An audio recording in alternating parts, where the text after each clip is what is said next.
प्रिय शिक्षार्थियों, NIOS के स्टूडियो में आपका हार्दिक स्वागत है।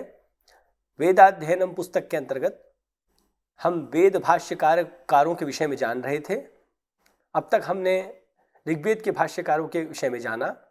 अब हम द्वितीय भाग में सामवेद एवं यजुर्वेद और अथर्ववेद इस प्रकार से अवशिष्ट समस्त भाष्यकारों के विषय में जानेंगे।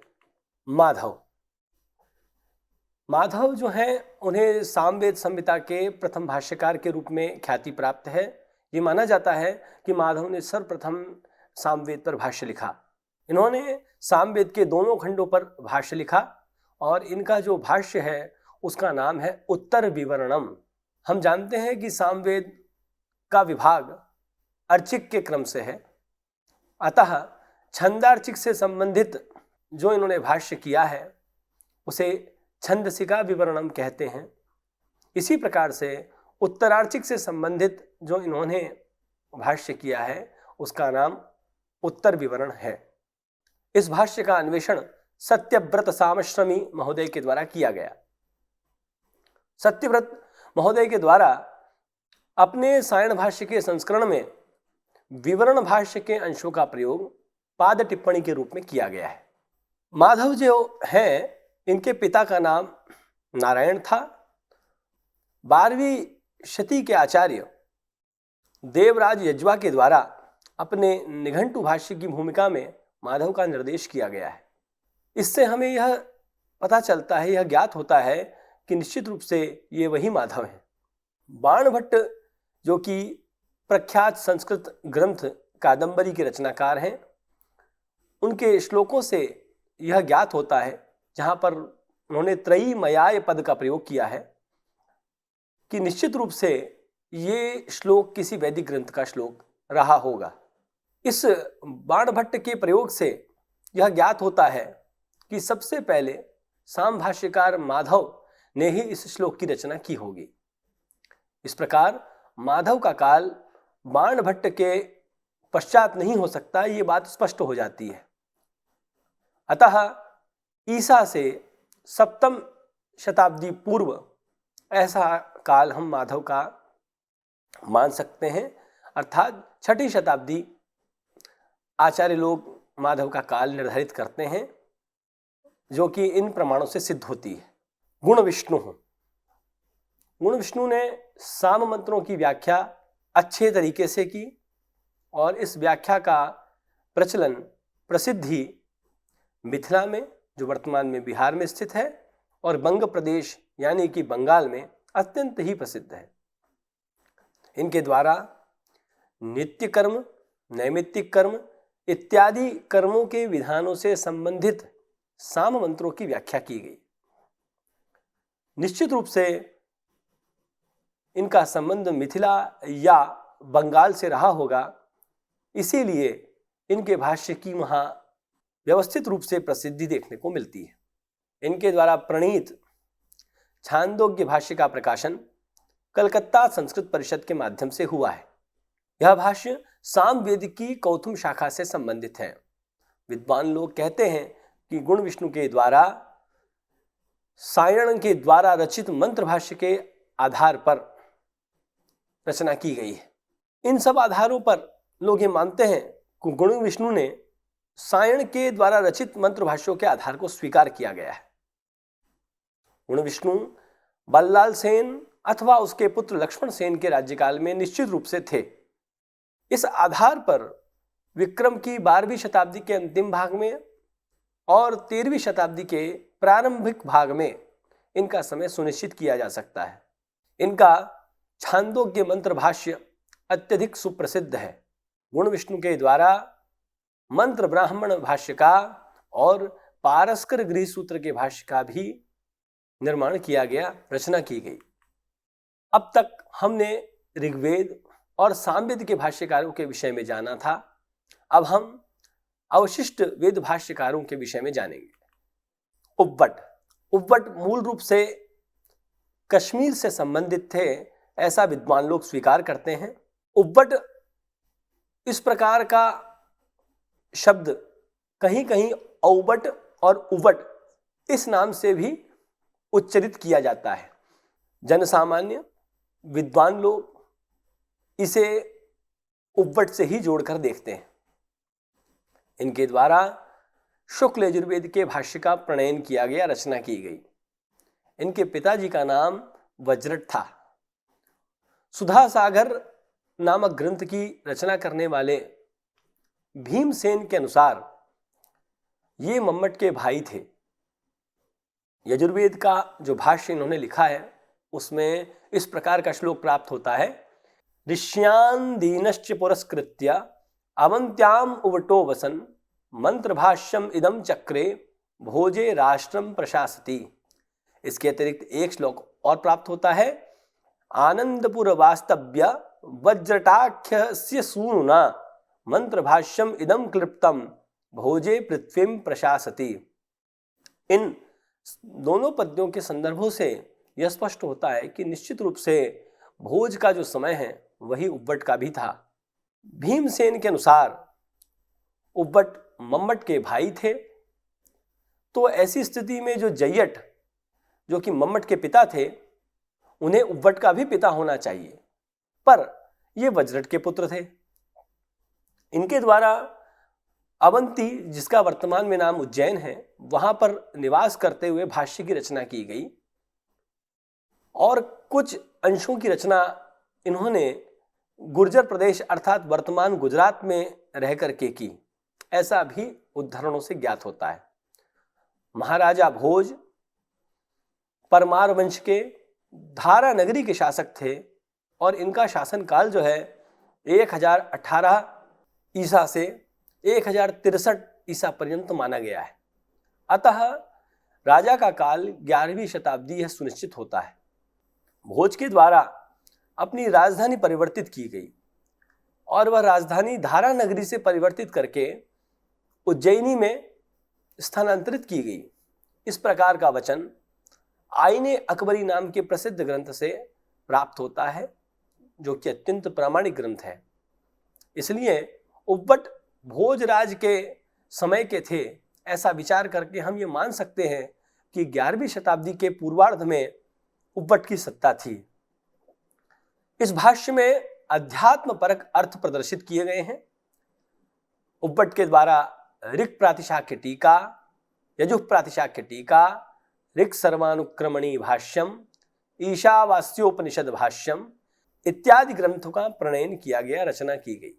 महीधर शुक्ल यजुर्वेद के प्रसिद्ध भाष्यकार के रूप में इनकी ख्याति है।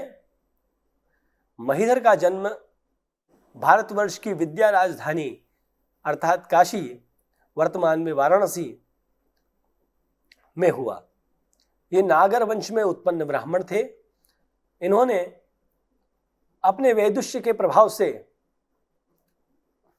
अपने आप को प्रकाशित किया, जिसके कारण राजा ने उन्हें आश्रय दिया। शुक्ल यजुर्वेद पर इन्होंने वेददीप नामक भाष्य का प्रणयन किया। इस भाष्य की पांडुलिपि वाराणसी के संपूर्णानंद संस्कृत विश्वविद्यालय के अंतर्गत सरस्वती भवन पुस्तकालय में सुरक्षित है। ये महीधर तंत्र रहस्य को भी बहुत अच्छे प्रकार से जानते थे। इनके द्वारा रचा गया ग्रंथ मंत्र महोदधि तंत्र शास्त्र का बहुत ही प्रसिद्ध ग्रंथ है, जो अत्यंत ही गूढ़ रहस्यों को प्रकाशित करता है। वेददीप भाष्य का काल 16वीं शताब्दी का उत्तरार्ध विविध प्रमाणों से ज्ञात होता है। महीधर भगवान नरसिंह के उपासक थे।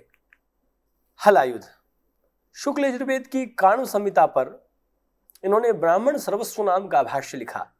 विद्वानों के मध्य यह चिंतन है कि सायण से पूर्वकालिक भाष्य के रूप में इनकी प्रतिष्ठा है और ये इतने तेजस्वी और बुद्धिमान थे कि इनके वैदुष्य को देख करके इन्हें बाल्यावस्था में ही राज पंडित का दर्जा प्राप्त हो गया।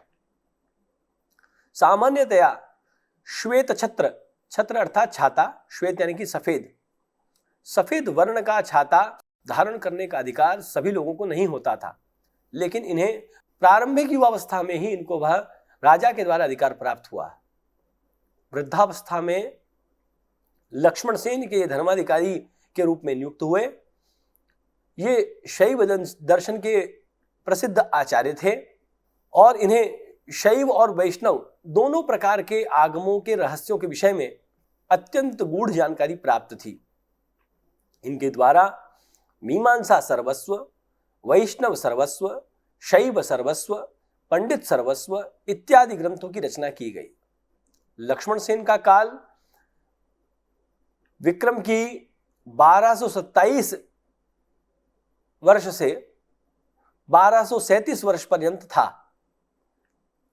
अतः ईसवी सन के अनुसार 1170 ईस्वी से 1200 पर्यंत हम इनका काल मानते हैं और यही समय जो कि लक्ष्मण सेन का है उसे ही हम हलायुग का भी काल मानते हैं। भट्ट भास्कर, सायण भाष्य में भट्ट भास्कर मिश्र का स्मरण प्राप्त होता है, जिससे यह ज्ञात होता है कि ये विक्रम के 1500 वर्ष पूर्वकालिक माने जाते हैं। सुदर्शन मीमांसा ग्रंथ के रचनाकर्ता लक्ष्मण नाम के वेदाचार्य के द्वारा भट्ट भास्कर मिश्र के द्वारा रचित ज्ञान यज्ञ नाम के भाष्य ग्रंथ का उल्लेख किया गया है और यह जो लक्ष्मण है यह भी सायण के पूर्वकालिक है।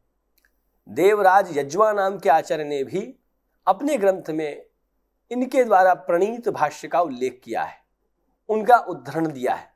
हरदत्त के द्वारा एकाग्निकांड के अपने भाष्य में इस भाष्य का सहाय स्वीकार करते हुए विविध स्थलों पर उनका प्रयोग किया है। इस प्रकार इनका काल विक्रम की 11वीं शताब्दी के आसपास है ऐसा ज्ञात होता है। इनके द्वारा तैत्तिरीय संहिता के ऊपर ज्ञान यज्ञ नाम का भाष्य लिखा गया। मंत्रों का अर्थ बताते समय इन्होंने विभिन्न आचार्यों के मतों को प्रदर्शित किया है। यहाँ पर यज्ञपरक अर्थ के साथ में मंत्रों के आध्यात्मिक और आधिदैविक पक्षों का भी उपस्थापन इन्होंने किया है। वेद भाष्यकारों की परंपरा में हमने अब तक ऋग्वेद, यजुर्वेद और सामवेद के भाष्यकारों के विषय में जाना। अब हम अथर्ववेद के भाष्यकारों के विषय में जानते हैं। गोविंद स्वामी श्री कृष्ण लीलांशुक मुनि के द्वारा 13वीं शताब्दी में उद्भूत दैव इस पद की टीका उनके द्वारा की गई। श्री कृष्ण लीलांशुक मुनि ने 198वीं कारिका की टीका के समय पर गोविंद स्वामी के नाम का उल्लेख किया है। इस ग्रंथ का प्रकाशन अनंत शयन ग्रंथमाला से हुआ है।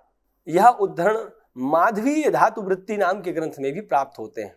बौद्धायनीय धर्म विवरण की रचना भी इन्हीं के द्वारा की गई है, ऐसी संभावना विद्वानों के द्वारा व्यक्त की गई है। इस ग्रंथ में कुमार भट्ट प्रणीत तंत्र वार्तिक के भी उद्धरण देखने में आते हैं। अतः इन समस्त आधारों पर इनका जो काल है वह 8वीं शताब्दी के पश्चात और त्रयोदश अर्थात 13वीं शताब्दी के पूर्व 10वीं शताब्दी के आसपास ये मानते हैं। 8वीं से 13वीं शताब्दी के मध्य में जो 10वीं शताब्दी के आसपास का समय है वह इनका काल हो सकता है। षट्गुरु शिष्य, इन्होंने ऐतरेय ब्राह्मण, ऐतरेय आरण्यक, आश्वलायन श्रौत सूत्र, आश्वलायन गृह सूत्र की व्याख्या की। कात्यायन के द्वारा रचित सर्वानुक्रमणी की व्याख्या जिसका नाम वेदांत दीपिका है उसकी रचना भी इन्होंने अत्यंत सरस भाव से और अपने कौशल से युक्त करके की। इस व्याख्या का प्रकाशन ऑक्सफोर्ड विश्वविद्यालय के द्वारा किया गया है। ग्रंथ के रचनाकार ने स्वयं इसकी टीका के रचना के समय को 1234 संवत अर्थात ईसा का 1177वां वर्ष ऐसा लिखा है। इन समस्त आधारों पर ईसा की 12वीं शताब्दी के पूर्वार्ध का काल इनका सुनिश्चित किया जा सकता है। इस प्रकार हमारे द्वारा विविध वेद भाष्यकारों के परिचय के क्रम में उनकी स्थिति, उनका समय, उनकी परिस्थिति उनकी गुरु परंपरा, उनका परिवार, रचना, उनके गुण, कार्यक्षेत्र इत्यादि विषयों में विस्तार पूर्वक हमारे द्वारा जाना गया। धन्यवाद।